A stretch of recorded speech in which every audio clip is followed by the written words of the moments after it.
السلام علیکم دوستو۔ مولانا طارق جمیل 1 اکتوبر 1953 کو میاں چنو خانیوال میں پیدا ہوئے۔ وہ عالمی سطح پر مشہور مذہبی اسکالر، عوامی اسپیکر اور مبلغ پاکستان ہیں۔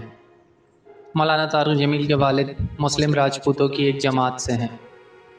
انہوں نے اپنی اراضی رکھنے والے زراعت کے شعبے میں خدمات انجام دی اور اس علاقے میں رہائش پذیر ایک معزز شخص تھے۔ آج مولانا طارق جمیل لوگوں کی نگاہ میں حیرت زدہ مقام رکھتے ہیں اور کتاب دی 500 مسلم کے ایڈیشن میں مقبول مقررین کی فہرست میں نمایاں مقام رکھتے ہیں۔ طارق جمیل کو ہمیشہ اپنے خاندان میں تعلیم کا ایک صحت مند ماحول ملا۔ ان کے گھریلو ماحول نے ہمیشہ اعلیٰ تعلیم حاصل کرنے اور تحقیق میں مشغول ہونے کی ترغیب دی۔ مولانا نے اسکول سے تعلیم حاصل کی اور پری میڈیکل کے شعبے میں ہائر سیکنڈری اسکول کی تعلیم حاصل کی۔ انہوں نے لاہور میں ایک مقامی گورنمنٹ کالج یونیورسٹی میں تعلیم حاصل کی۔ بعد میں مولانا نے king Edward medical college Lahore میں داخلہ لیا۔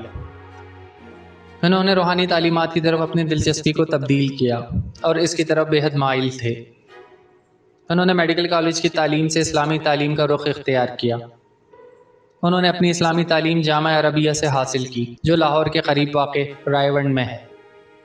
اس ادارے میں مولانا طارق جمیل نے قرآن مجید، شریعت، حدیث، منطق، تصوف اور فقہ کا مطالعہ کیا۔ لاہور کے ایک ہاسٹل میں اپنی زندگی کے دوران مولانا ایک روحانی بحالی سے گزرے۔ اس کی بنیادی وجہ تبلیغی جماعت کے گروہ کے ممبران تھے، جنہوں نے تبلیغ کے لیے وقت گزارا تھا۔ وہ ان کی کمپنی کے عادی ہو گئے تھے اور اپنے کالج کے دوران ان کی مجالس میں شرکت ان کا معمول بن گیا تھا۔ ایک مذہبی اسکالر کی حیثیت سے مولانا طارق جمیل فعال طور پر تقریریں اور لیکچر دیتے ہیں۔ وہ بہت سارے لوگوں کو اسلامی اور ان اقدار پر روشنی ڈالنے کی ترغیب دیتے ہیں جو ہمارے مذہب پر روشنی ڈالتی ہیں۔ انہوں نے اسلامی عقائد کو عملی طریقوں سے مرتب کیا ہے اور جو بھی رہنمائی کی تلاش میں ہے اس کے لیے یہ ایک جامع رہنما کے طور پر کام کرتے ہیں۔ مولانا طارق جمیل کا اعتقاد غیر سیاسی اور غیر فرقہ وارانہ ہے، جو تمام متضاد عقائد کی نفی کرتا ہے اور بجا طور پر اعلان کرتا ہے کہ مذہب سب کے لیے ہے۔ اسی مقصد کے لیے مولانا نے اسلام کے خوبصورت پیغام کی تبلیغ میں پوری دنیا کا سفر کیا ہے اور اب تک وہ ہزاروں لیکچر دے چکے ہیں اور دنیا بھر کے لاکھوں لوگوں کو متاثر کر چکے ہیں۔ مولانا طارق جمیل دلکش شخصیت رکھتے ہیں۔ وہ بہت ہی شائستہ اور بردبار ہیں۔ وہ ایک بہت اچھے سننے والے ہیں اور اپنے لیکچرز کے دوران کیے گئے سوالات کے جوابات کا ہمیشہ جواب دہ حل فراہم کرتے ہیں۔ انہوں نے مذہبی تعلیمات کے ساتھ منطق اور استدلال کو جوڑ دیا ہے اور مسلمانوں کے ساتھ عملی طور پر ہمارے دین اسلام کو پیش کیا ہے۔ ان کے لیکچرز نے انہیں بے حد شہرت دی ہے اور وہ دنیا کے بہت سارے قابل احترام اسکالرز، لیکچررز اور مبلغین میں سے ایک ہیں۔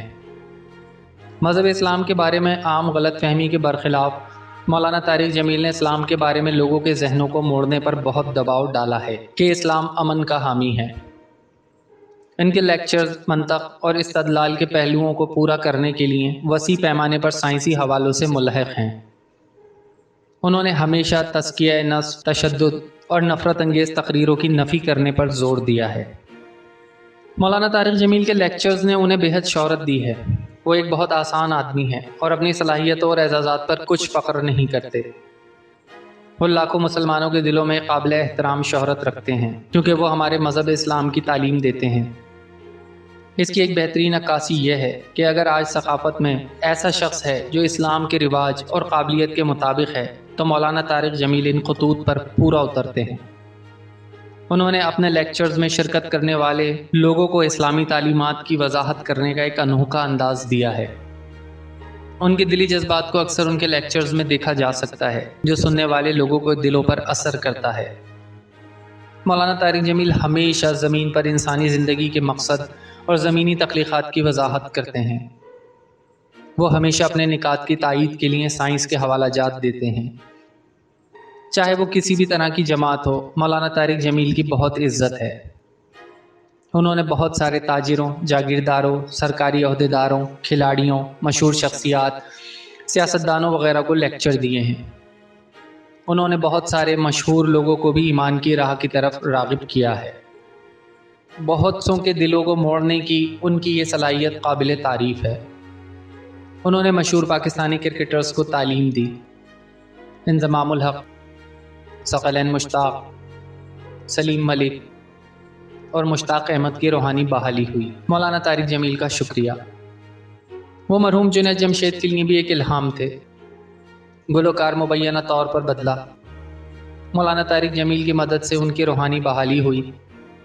پاکستانی اداکار وینا ملک نے بھی مولانا کی مدد سے اپنی روحانی بحالی کی کوشش کی۔ پاکستانی اداکار وینا ملک نے شوبز انڈسٹری چھوڑنے کا دعویٰ کیا اور اسد خٹک سے شادی کی۔ مولانا طارق جمیل کی دل موڑنے کی صلاحیت قابل تعریف ہے۔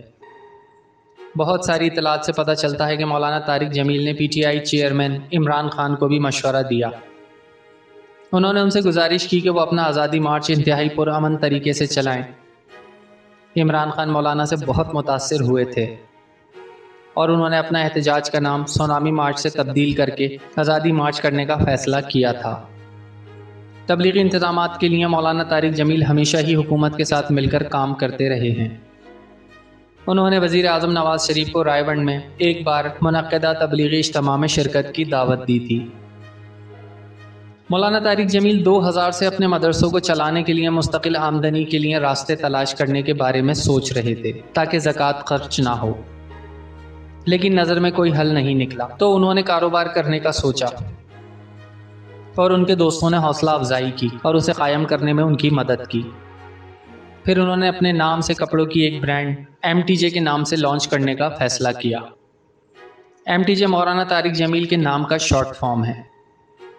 مولانا طارق جمیل کی جانب سے یہ بیان ان کے برانڈ کے بارے میں سوشل میڈیا پر قیاس آرائی کے کئی دن بعد سامنے آیا۔ مولانا طارق جمیل نے علماء اکرام کے کاروبار میں ملوث ہونے کے بارے میں جنوبی ایشیا خطے میں پائے جانے والے تاثر پر بھی تبصرہ کیا۔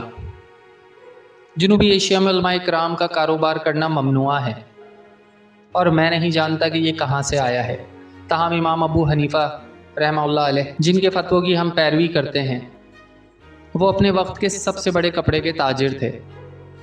مولانا طارق جمیل نے زور دے کر کہا کہ وہ اپنے مدارس کی حمایت کے لیے خالصتاً کاروبار شروع کر رہے ہیں۔